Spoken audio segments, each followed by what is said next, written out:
Вы смотрите программу «Итоги дня». С вами Марфирина Алексеева. Приветствую.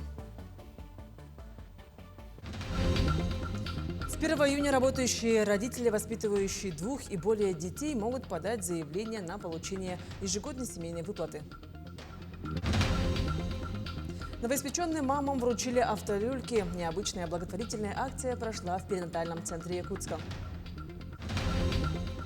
В Якутске открылась ежегодная выставка-ярмарка «Дача, огород, усадьба» об ассортименте товаров. Жители Ленска выбирают общественную территорию для благоустройства в 2027 году. На выбор предложены 3 варианта. Стали известны даты проведения эсэхов в районах и городских округах.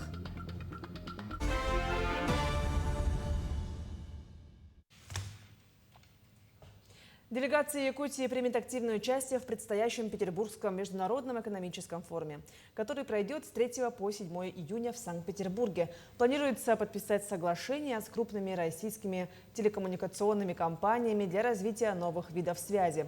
Проведут работу по привлечению инвестиций и средств в республику, а также будут заключены соглашения в области креативной экономики и киноиндустрии. Основная тема посвящена глобальным экономическим вызовам, укреплению международных связей и поиску практических бизнес-решений.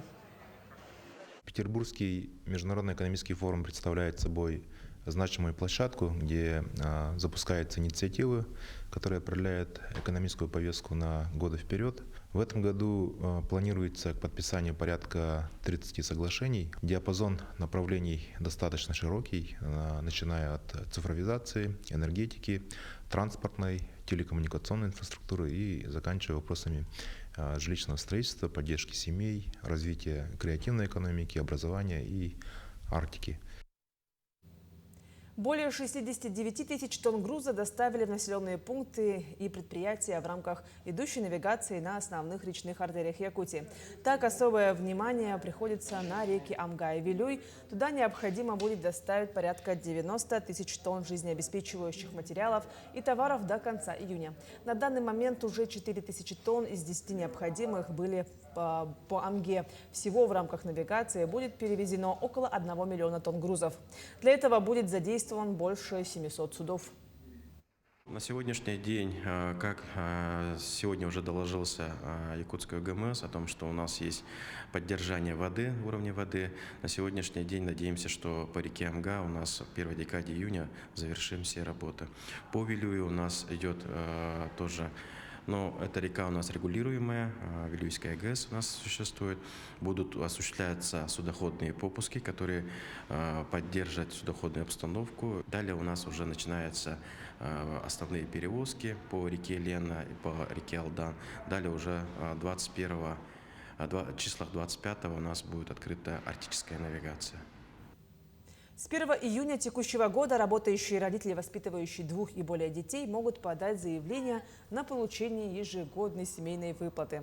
Право на эту меру поддержки имеют граждане, уплатившие налог на доходы физических лиц за год, предшествующий году обращения.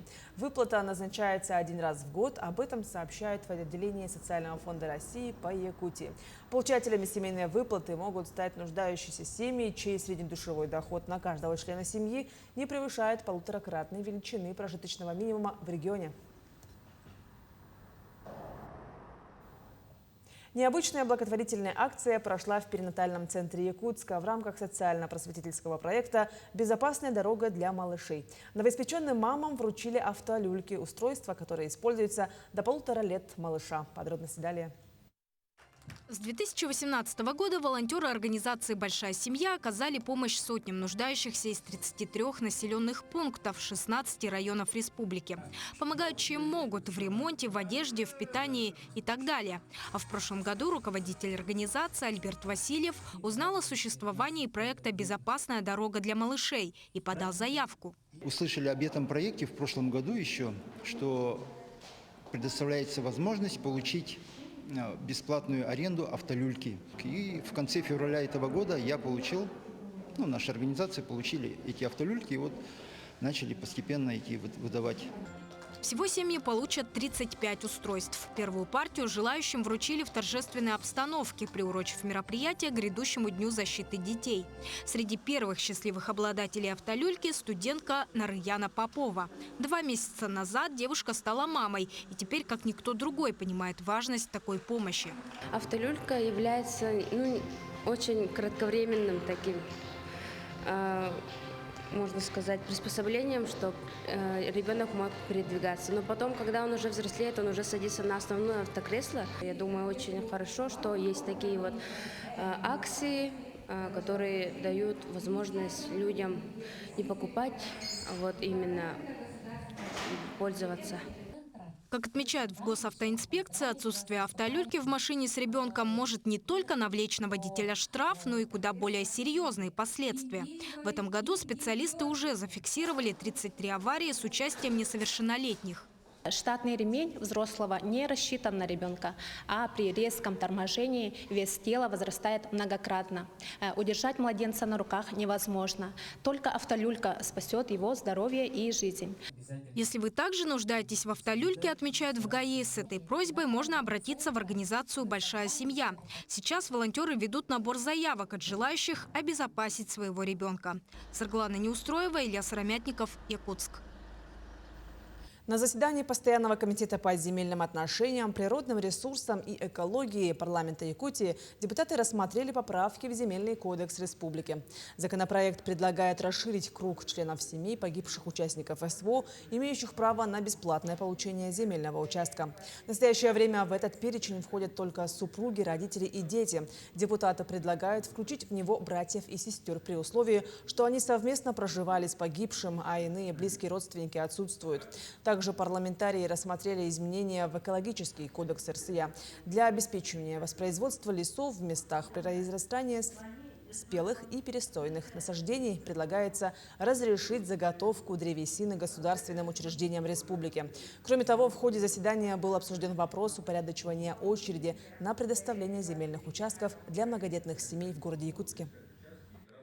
Полномочия по изменению назначения в рамках одной категории земельных участков, а именно сельскохозяйственных земельных участков, это становится полномочиями, но это уже стало полномочиями федерального центра. Мы обратили на это внимание и считаем, что внесение изменений в Земельный кодекс республики преждевременно. Уточнили в МИЗО Республики Саха-Якутия, насколько это помешает работе. Не получили такого внятного ответа. Сельхозземли, они же всегда считались землями, полномочия на которые распространяются регионов именно.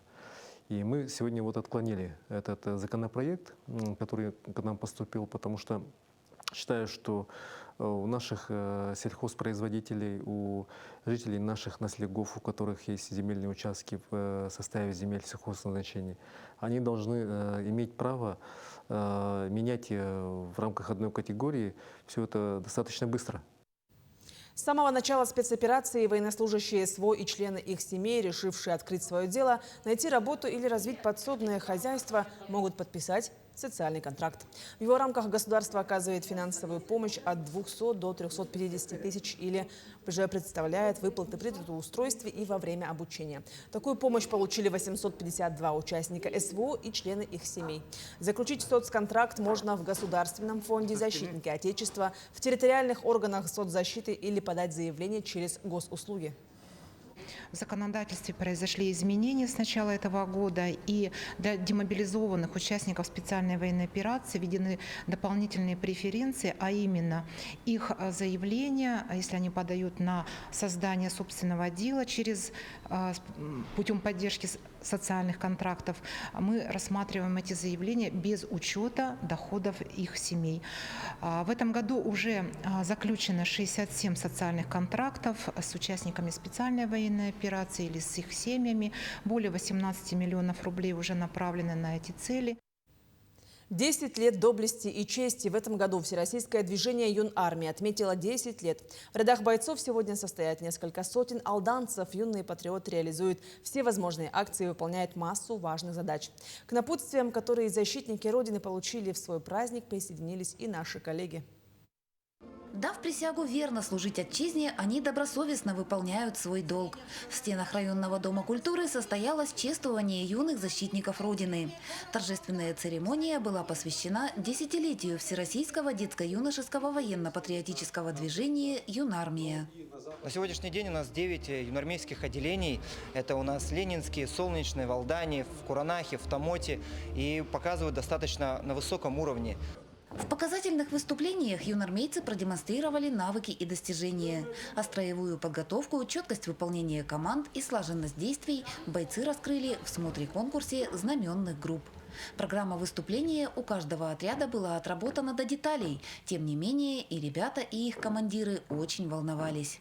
Недавно нам дали такую планку, чтобы мы подготовились в знаменной группе с флагами. Для нас это новое, и вот сегодня мы сделали как раз конкурс.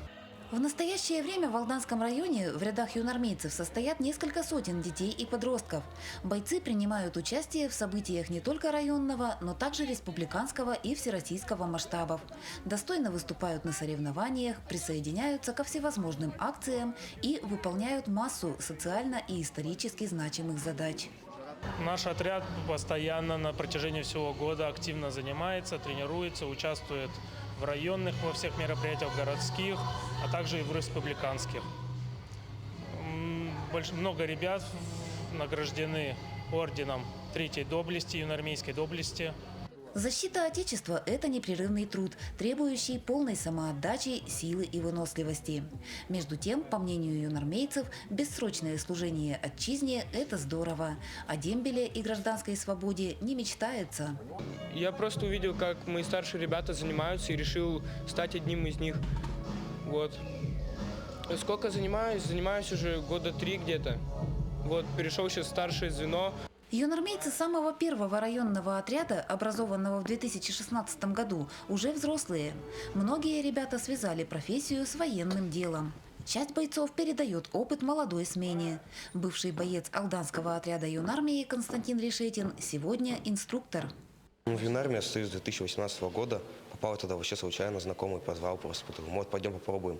И вот после вот всего этого все затянуло и начал проявлять, дальше ходить. Служить в юнармии почетно. В этом твердо убеждены многие алданские школьники. И отряды юных защитников Родины пополняются. Татьяна Вахнина, Сергей Шипачев, Александр Лукин, Алдан. За каждого павшего новая жизнь. В Якутске прошла международная акция «Сад памяти». Ее участники ежегодно высаживают 27 миллионов деревьев. Именно такое число советских граждан погибло в ходе Великой Отечественной войны. Подробности далее. Вооружившись лопатами и перчатками, почти 200 человек сегодня трудятся в Парке Победы. Цель не только озеленить пыльный город, но еще и отдать дань уважения воинам, погибшим, защищая Родину. Безусловно, акция, которая связана с высадкой деревьев, это прежде всего акция, которая подтверждает связь поколений. Это экологическая акция. Ну а здесь, в Парке Победы, это прежде всего акция памяти тех, кто принес победу, и тех, кто обеспечивает победу сейчас. При этом деревья садят не просто в честь Великой Победы, а посвящая каждый саженец отдельной личности. Для этого организаторы подготовили таблички, где участники могли написать имя героя. И речь идет не только о ветеранах Великой Отечественной войны. Мы садим в честь Петра Кипрянова. Петр Кипрянов был другом моего дяди. Был убит в 2024-м, но получил посмертно Героя России в 2025 году. Я посадил дерево в честь своих дедов, которые воевали в Великой Отечественной войне, и ребятам, которые пали на СВО. Вот это в честь них я буду сюда приходить, смотреть, ухаживать за этим. Если не приживется, я посажу другое дерево. Обязательно. Волонтеры, студенты, школьники и просто неравнодушные горожане облагородили парк соснами, березами и кедрами. Как показывает опыт прошлых лет, сад памяти в Якутии проводится не в первый раз. Эти породы чувствуют себя неплохо. Саженцы, так скажем, с питомника Иркутской области, достаточно хорошего качества. Надеемся, что приживаемость будет высокая. Мы уже переживаем, деревьев бы хватило. Мы должны высадить около 300 штук, мы запланировали. Всего за время проведения акции в республике посадили 20 тысяч деревьев. География сада памяти только растет. В этом году зеленые мемориалы украсят промышленные районы Якутии. Ржина Гармаева, Аэлита Махно, Якутск. Якутия стала одним из лидеров по числу регистрации и участия во всероссийском агродиктанте. Свои знания проверяли около 10 тысяч человек, более 6 тысяч в онлайн-формате. Центральной площадкой акции стал Дом профсоюзов в Якутске, где диктант написали свыше 200 человек. Участникам предстояло ответить на 30 вопросов. Темы охватили историю земледелия и животноводства, агрономию, цифровизацию отрасли, беспилотные технологии и современные направления развития сельского хозяйства. Главный приз федерального этапа – путешествие в Калмыкию. Акция проводится второй год подряд и направлена на популяризацию знаний об агропромышленном комплексе и современных технологиях в сельском хозяйстве. В дальневосточном регионе мы бесспорные лидеры.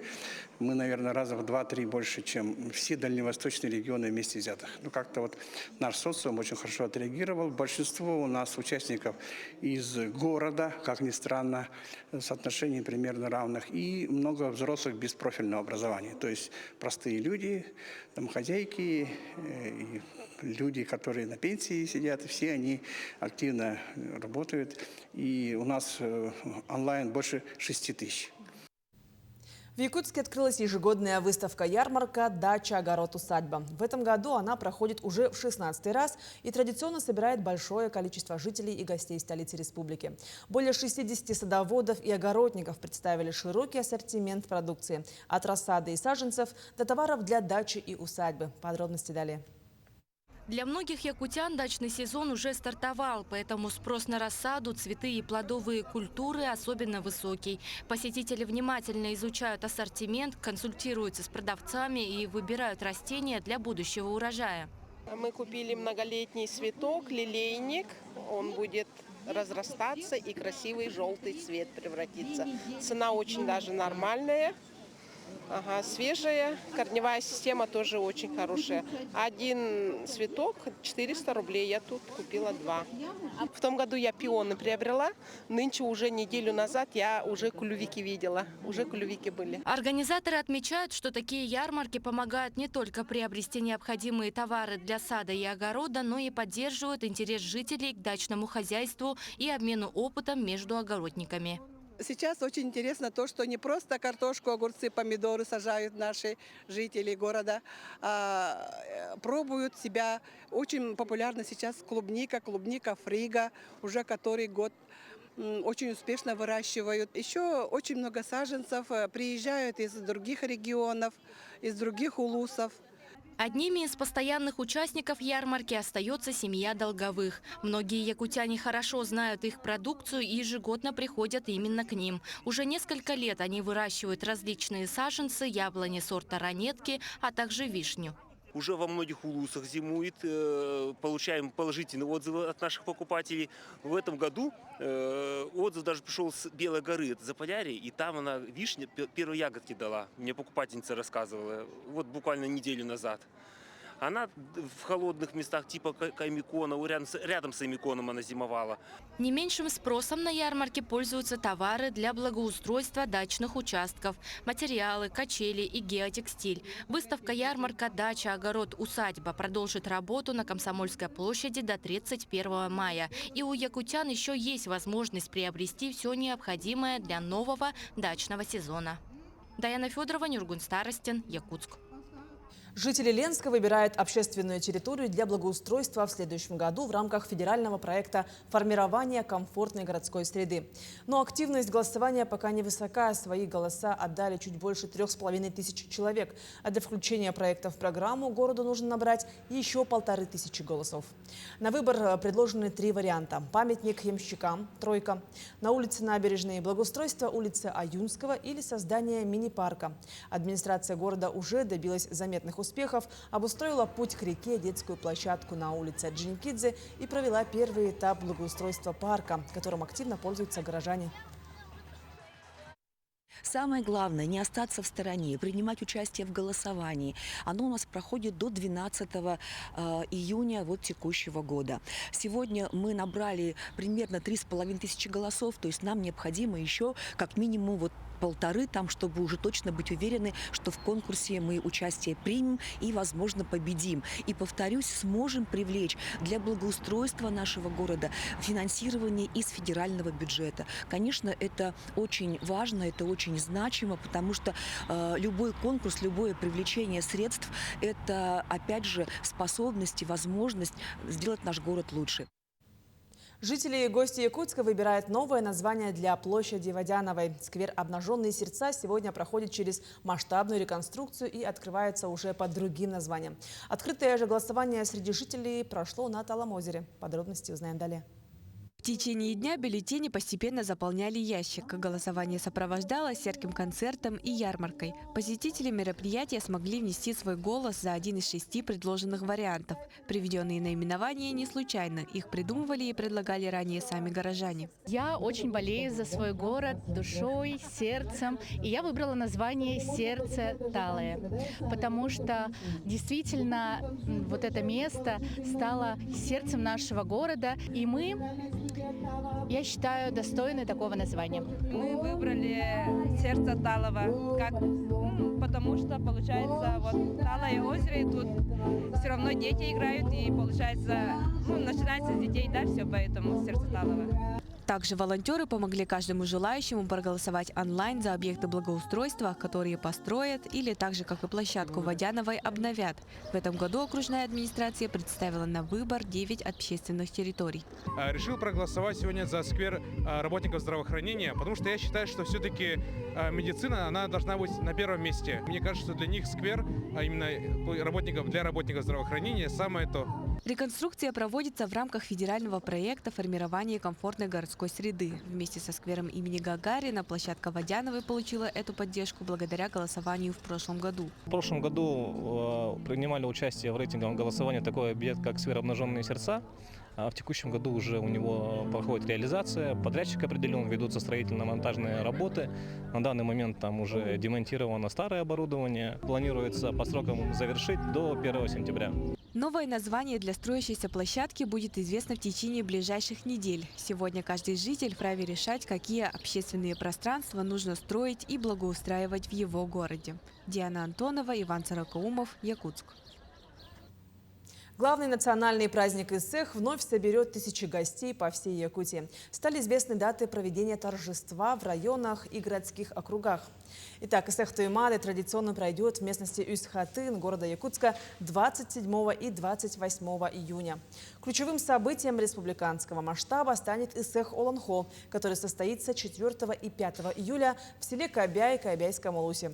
Сейчас на экранах вы видите график проведения праздника Исэх в других муниципальных образованиях. А я просто отмечу, что первые Исэхи в Якутии в этом году состоится 12 июня в Алданском и Нерюнгринском районах. «Счастье в каждый дом» под таким названием в Якутске прошла ярмарка по пристройству бездомных животных.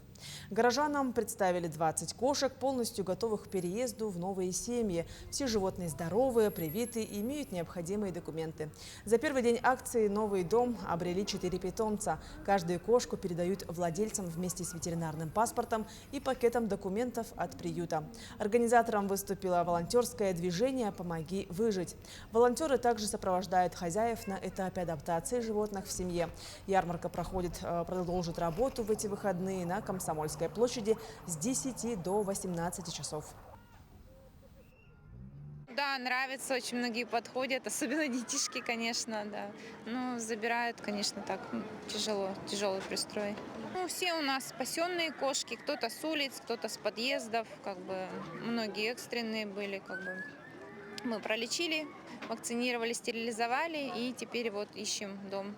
На данный момент у нас сегодня ярмарка будет, еще завтра и в воскресенье. Можно прийти, можно посмотреть, пообщаться, выбрать уже кошечку, которая понравится. Дан старт ежегодной сдачи нормативов ГТО. В этом году выполнение комплекса проходит сразу на 3 площадках. На стадионе Туймада, в Центральном парке и в плавательном бассейне Чолбон.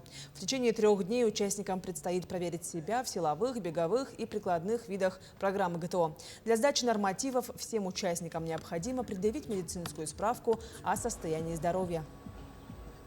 Я успела сдать на золото подтягивание, растяжку, наклон вперед, растяжку, да, тоже на золото. Тут можно на выбор. Есть еще осал-сбег, но вот сейчас, я думаю, буду сдавать пресс. ГТО – это готовка к труду и обороне. Мне кажется, это должен сдавать каждый житель Якутии, чтобы проверить себя, не сравнивая себя с другими, чтобы узнать, как ты на что ты способен вообще. Такими были актуальные новости к этому часу. До новых встреч в эфире.